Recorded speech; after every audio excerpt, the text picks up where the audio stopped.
Janessa was a foster child in Iowa. This is her story in her own words. The pictures that you'll see are not of Janessa or her family in order to protect her privacy, but her story can tell us a whole lot about how foster children feel and the importance of a casa in their lives. There was a lot of crime and dysfunction at the time as I was growing up. I didn't realize it then, but as I look back, there was a lot going on that at the time seemed pretty normal. One example of that would be,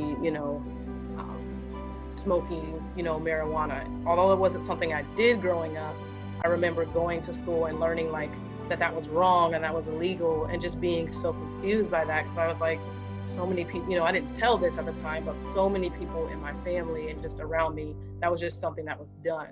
And so that dysfunction for me was normal at the time.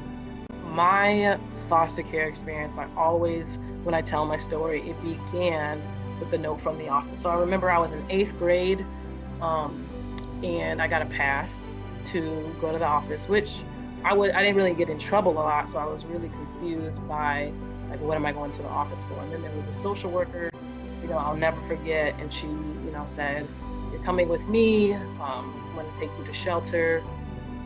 And you won't be returning to your mom's house. So there I was. I literally left class, didn't get the chance to say goodbye to friends, teachers, any of that, and was taken to shelter. I didn't have any clothes. There was no warning, and so that was my entry into foster care.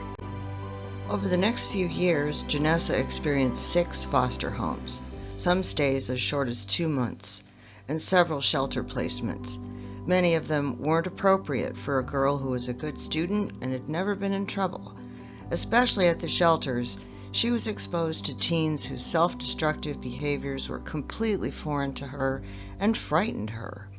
She recounts a life of fear, abandonment, and lack of trust. As time went on, Janessa became unable to connect with adults even when she wanted to, except for her teachers, who she describes as her parents during those years.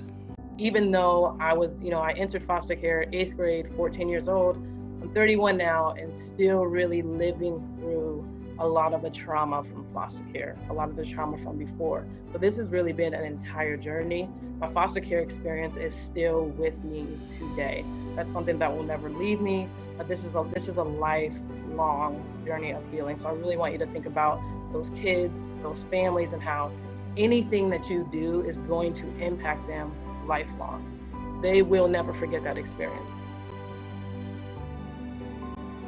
Eventually, an adoptive family came forward, and to her delight, Janessa was adopted. Unfortunately, that experience did not go well and left her bitter. So when I was at my adoptive home, I performed, which means I pretended to be happy. I felt like I needed to do that to survive. I put a mask on, said that it was okay that I never saw my sisters, my grandparents, my mom.